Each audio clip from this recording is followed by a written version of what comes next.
Hansol Park stood straight and tall in the military court, his black uniform perfectly pressed despite spending 3 days in a cell. The 5 judges looked down at him from their high seats, their faces showing no emotion. The large room was silent except for the sound of rain hitting the windows of Earth Defense Force headquarters.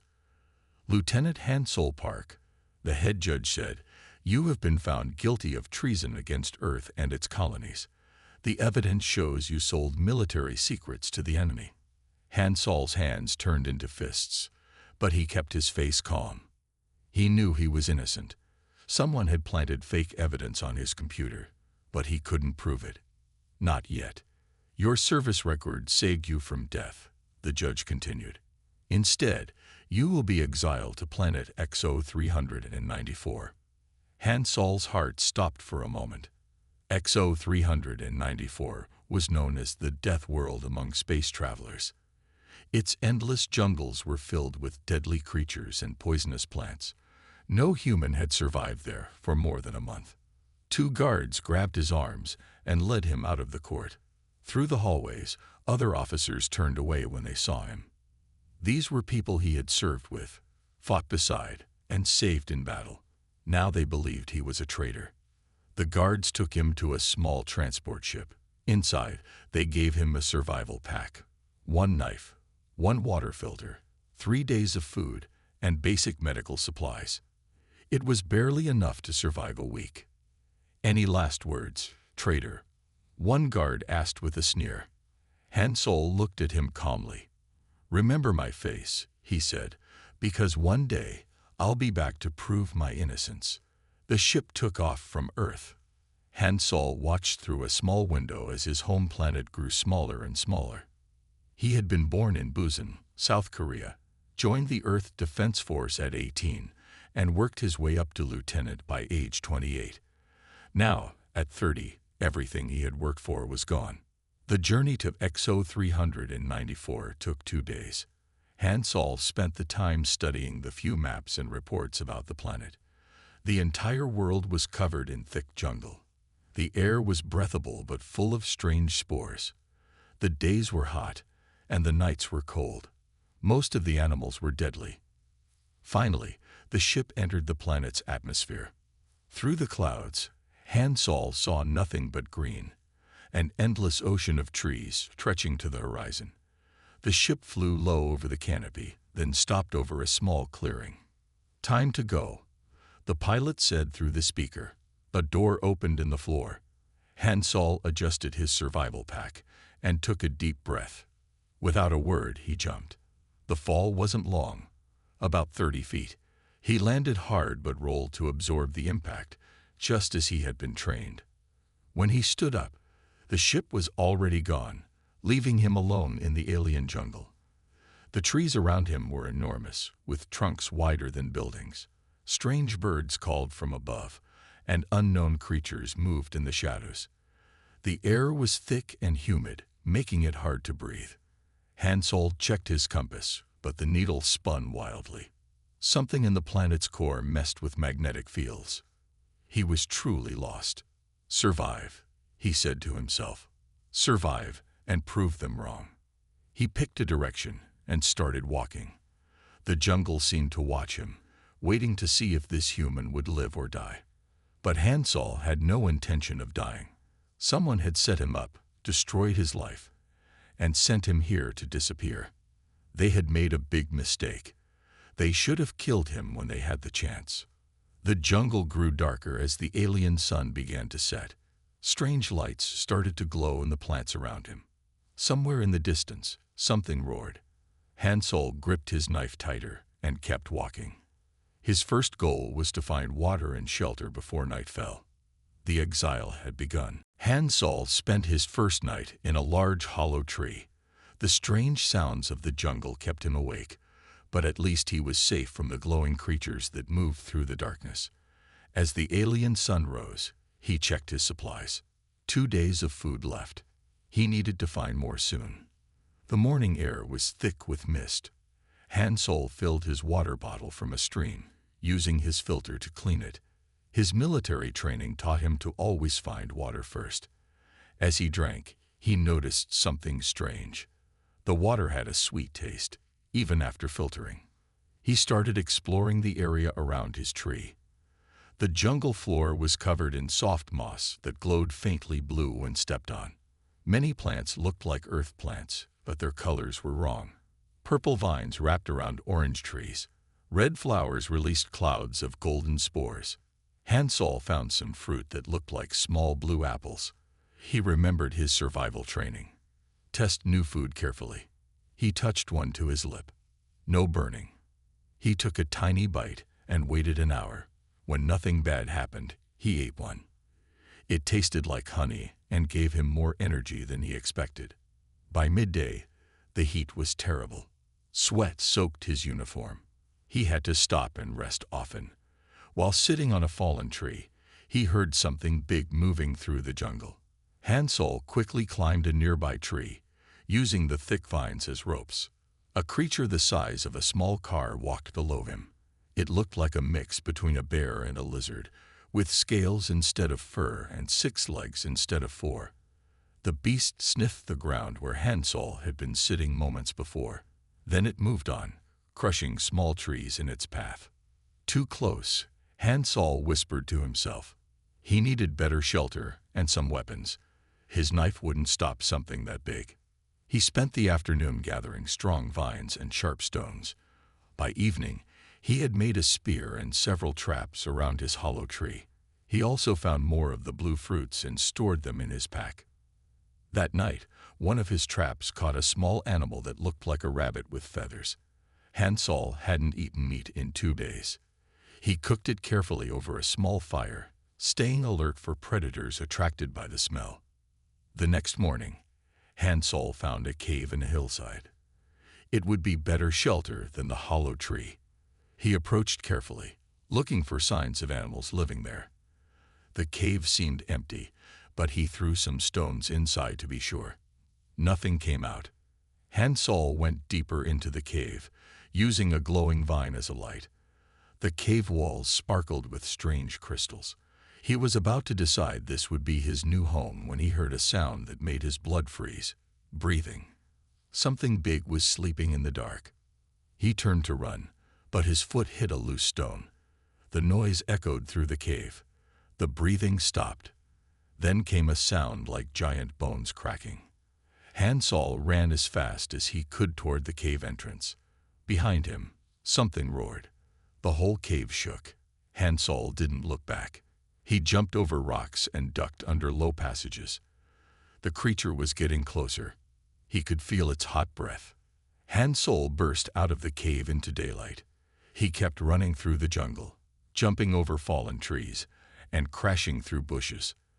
The monster followed him out but stopped at the cave entrance. It didn't like the sunlight. When Hansel finally looked back, he saw glowing red eyes in the cave darkness before the creature retreated inside. Catching his breath, Hansel realized something important. He needed to be more careful. This planet wanted him dead. Each mistake could be his last. He had to be smarter, more cautious, and better prepared. As the sun set, he built a new shelter high in a tree. This time, he made sure nothing could climb up after him. That night, as he looked at the strange stars, Hansel made a promise to himself. He would not just survive here. He would learn to live here. And someday, he would find a way off this planet and clear his name. After 2 weeks in the jungle, Hansel had learned many things. He knew which fruits were safe to eat. He could tell when dangerous animals were near by watching how the small creatures behaved.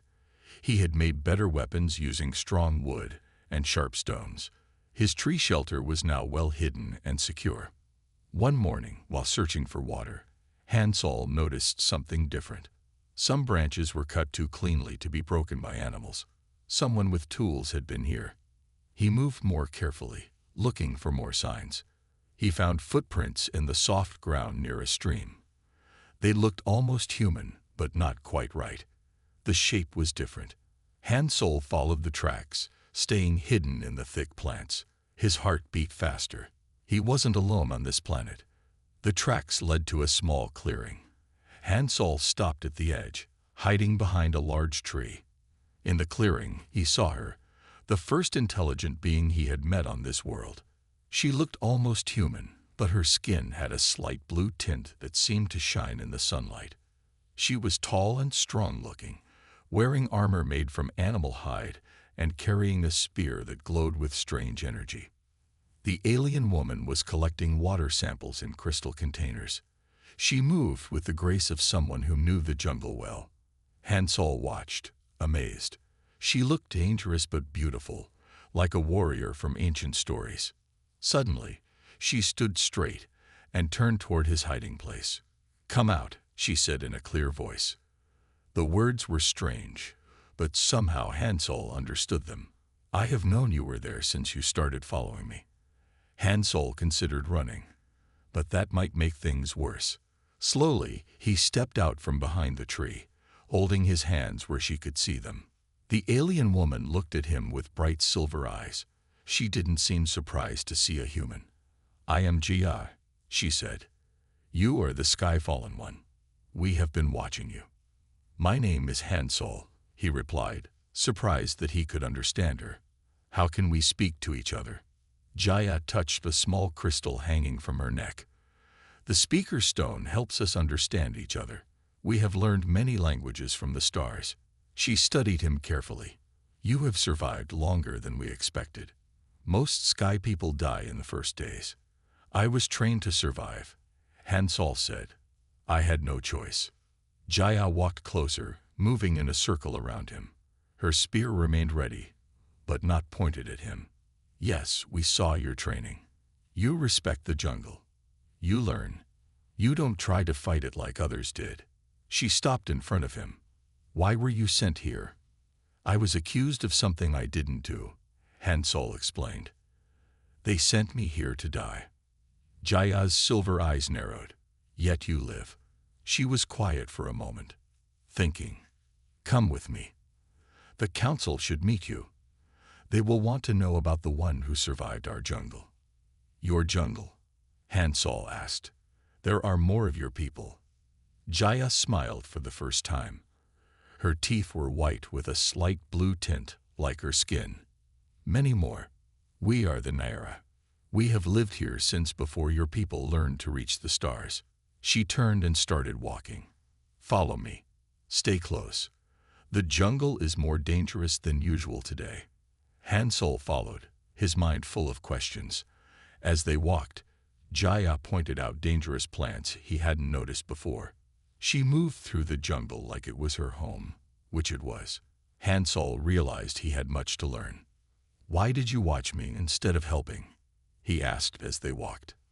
"We needed to see what kind of person you are," Jaya answered. "Many sky people have come here. Most try to conquer. They die. You try to learn. You might live." She looked back at him with those silver eyes. "If the council accepts you." Jia led Hansol through the jungle for 2 hours. The trees grew larger here, their trunks wider than buildings. Then they reached a river, and Hansol stopped in amazement. Above them, huge platforms and bridges connected the giant trees.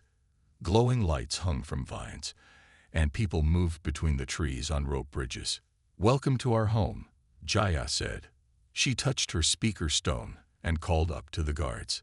A platform lowered down to them, covered in strange patterns that glowed blue. As they rose into the air, Hansol saw more of the city.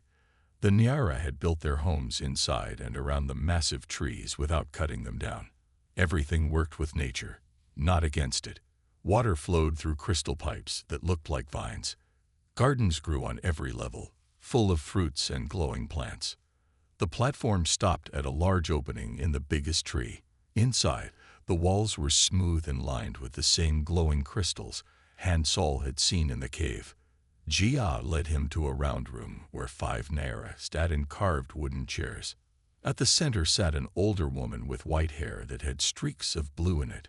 Her silver eyes seemed to look right through Hansol. This was Sunhwa, the tribe's leader. Next to her sat the council members, each wearing different colored crystals that showed their roles in the tribe. "So," Sunhwa said, her voice firm but not unkind, You are the survivor. Tell us why you came to our world. Hansol told them everything. His job in the Earth Defense Force, the false accusations, and his exile. He explained how he had tried to survive in their jungle. The council listened without interrupting.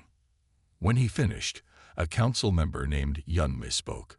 She wore green crystals that marked her as a healer. He has learned our jungle's ways quickly, she said. Perhaps the spirits guided him. Or perhaps he is a spy, said another council member, wearing red crystals. The Sky People have tried to steal our secrets before. Sunhwa raised her hand for silence. Jaya, you watched him. What do you think? He respects the jungle, Jaya answered. He tries to understand, not control. He is different from the others who came before. Sunhwa stood and walked to Hansol. She was tall, like all the Nyara, and moved with natural grace. We have lived on this world for thousands of years, she said. We learned to work with the jungle, not fight it. The Sky People who came before you wanted to take our resources, our knowledge. They died because they would not learn. She touched her own speaker stone, and suddenly Hansol could understand more. He felt the history of the Nyara flow through his mind. Their long connection to the jungle, their advanced understanding of its plants and creatures, their peaceful way of life. You have a choice, Sunhwa continued. You can leave this place and continue alone, or you can stay and learn our ways. But if you stay, you must become one of us. You must learn everything. Our laws, our customs, our respect for the jungle. You cannot take our knowledge back to your people. What do you choose? Hansol looked around the room. He saw wisdom in these people, a deep understanding of life that his own world had forgotten. Here was a chance to learn something truly important. I want to stay, he said. I want to learn. Sunhwa smiled. Then your training begins tomorrow. Jaya will teach you. She turned to Jia. Show him where he will live. And remember, if he breaks our trust, it will be your responsibility.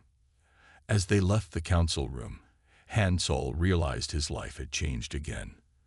But this time, it felt right. He had found something he didn't know he was looking for. A new home, a new purpose, and perhaps a new future. 1 month had passed since Hansol joined the Nara. Each day, Jaya taught him new things about jungle life. He learned to climb the highest trees without ropes, to read weather changes in the movement of leaves, and to speak with the tribe without using the speaker stone. One morning, while Hansol practiced making medicine with Yunmai, a guard ran into the healing room. The Morketh have attacked our hunters, she said, breathing hard. 3 are wounded. Hansol helped Yunmai gather healing crystals and plants. Soon, warriors carried in the injured hunters. Their blue skin was pale, and they had deep cuts from strange black weapons. The Morketh are getting bolder, Yunmai said as she worked.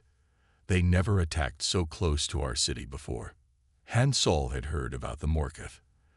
They lived in the dark valleys where the sun never reached. Unlike the peaceful Mara, they wanted to control the jungle, not live with it. Their weapons were powered by dark crystals that spread poison. That evening, Sunhwa called a meeting. The whole tribe gathered in the great hall, a huge room carved inside the mother tree. Hansol sat with Jaya, listening as hunters described the attack. The Morketh have new weapons, one hunter said. They'd move like shadows now. We didn't see them until they were right next to us. Sunhwa turned to Hansol. You were a warrior among your people. What do you think? Hansol stood up. He had earned the tribe's trust over the past month. Now he could help protect them. The Morketh are using surprise attacks because they're still afraid of fighting you directly. We can use that fear against them. He walked to the center of the room and drew in the dirt with a stick. If we place guards here, here, and here, we create a warning system. We can spot them before they get close.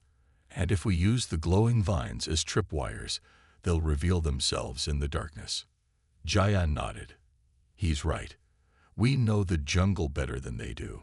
We can make it fight for us. Sunhwa considered this. Very good.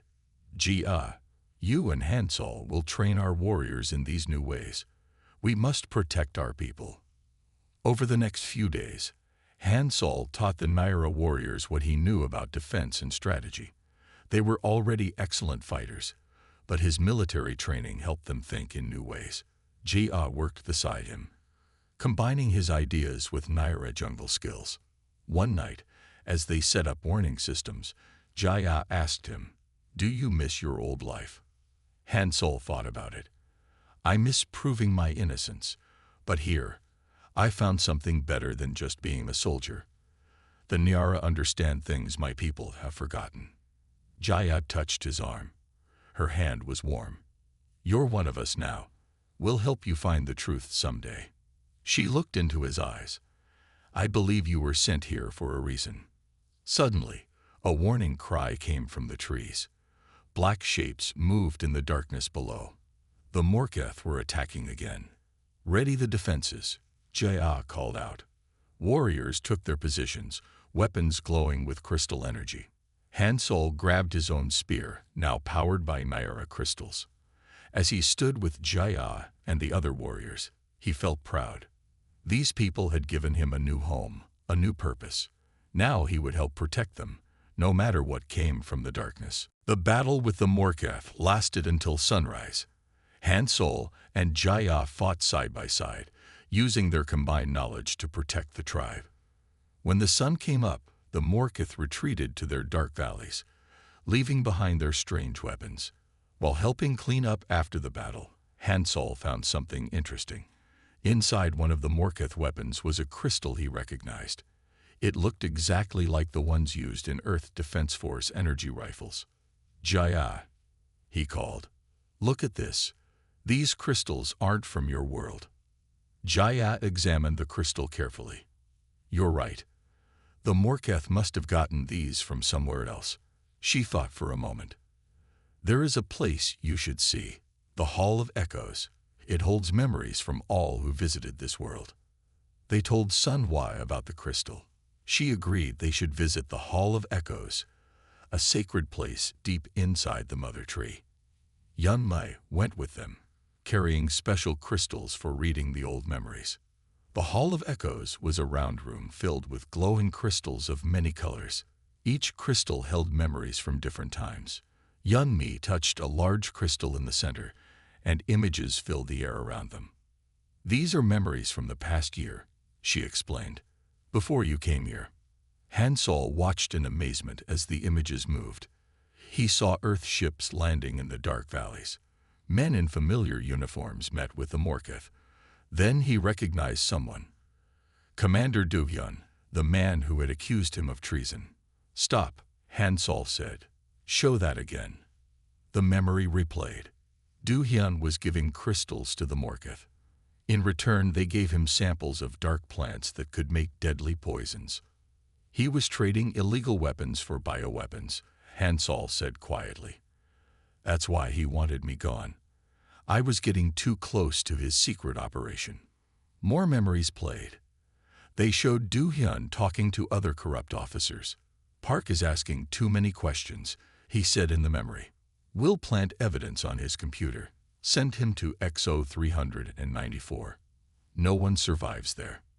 Jaya touched Hansol's arm. "Now we know the truth. Your people must learn about this." "But how?" Hansol asked. "We can't reach Earth from here." Yun Mi smiled. "The crystals can send memories across space. The ancient ones built places like this all over the galaxy. There is another hall like this one on your Earth. In the old temple in Seoul," Hansol remembered. "We thought it was just a historical site, but it's really a communication hub." Sun Hua, who had been quietly watching, stepped forward. "We will help you send these memories to your people. But first, we must protect our home. The Morketh grows stronger with these Earth weapons. They will attack again." Hansol nodded. "And when Du-hyun realizes I'm still alive and found his secret, he'll send more corrupt officers here." He looked at Jaya. "We need to prepare for both threats. We will face them together," Jaya said firmly. "The Naira stand with you now." Hansol felt stronger than ever. He had found not just allies but a true family among the Nera. Now he had proof of his innocence and people who believed in him. The real battle was about to begin, but this time he wasn't alone. The Nyera's warning systems activated before dawn. Hundreds of Morketh warriors were approaching from the dark valleys. At the same time, 3 Earth Defense Force ships entered the planet's atmosphere. The great battle Hansol had feared was beginning. "They're attacking together," Jaya said as she and Hansol watched from a high platform. "The Morketh and your former people are working as one." Sunwad gathered all the warriors. The entire tribe prepared for battle. Even the healers carried weapons. Hansol saw Yunmei preparing special crystals that could stop the dark poison of Morketh weapons. "Remember your training," Hansol told the warriors.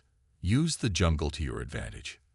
The Earth soldiers don't know this land like you do." Jaya organized the defenders into groups, just as Hansol had taught them. Some would fight on the ground, others in the trees. Many would use the glowing vines as zip lines to move quickly between positions. The Earth ships landed first. Commander Du-hyun stepped out with 50 soldiers, all carrying advanced weapons. He looked up at the massive trees and smiled cruelly. "I know you're up there, Park," he shouted. "Come down and surrender. You've caused enough trouble." Instead of answering, Hansol gave the signal. Suddenly, all the glowing plants went dark. The Nyara had learned to control the jungle's light. The Earth soldiers turned on their lights, but the darkness seemed to swallow them. Then the Morketh attacked from behind the Earth soldiers. They had betrayed their allies, just as Hansol expected. In the confusion, the Nyara launched their attack. Jaya led the first group, swinging down from the trees on vines. Their crystal weapons flashed in the darkness. Hansol led another group that attacked the Morketh from their flanks. The jungle itself seemed to fight with them. Vines tripped soldiers, branches blocked weapons. Du-hyun shouted orders, trying to organize his men, but they were lost in the chaos. The Morketh fought everyone, their dark weapons spreading poison. But Yunmi's healing crystals protected the Nyara warriors. Hansol fought his way toward Du-hyun. He saw Jia nearby, her spear glowing bright as she defeated 3 Morketh warriors. She moved like a dancer, beautiful and deadly. "Your tricks won't save you, Park," Du-hyun shouted, firing his weapon. But Hansol wasn't there. He had learned to move like the Nyara, silent and quick. Hansol appeared behind Du-hyun. "The truth won't stay hidden," he said. "We sent the evidence to Earth. Everyone knows what you did." Du-hyun turned, his face full of hate. He tried to shoot, but Hansol was faster. Using moves Jia had taught him, he knocked the weapon away. They fought hand to hand, Earth military training against Nyara jungle combat. Around them, the battle turned. The Earth soldiers, seeing they had been betrayed by both the Morketh and their commander, began to surrender. The Morketh, realizing they were losing, retreated into the darkness. Finally, Hansol defeated Du-hyun, pinning him to the ground. "The jungle teaches us that pride and greed lead to downfall," he said, remembering Sunwa's words. "You never learn that lesson." As the sun rose, the battle ended. The Earth soldiers were captured, and the Morketh had fled. Jia ran to Hansol and helped him up. Together, they watched the morning light fill the jungle. They had protected their home. Now they could build their future.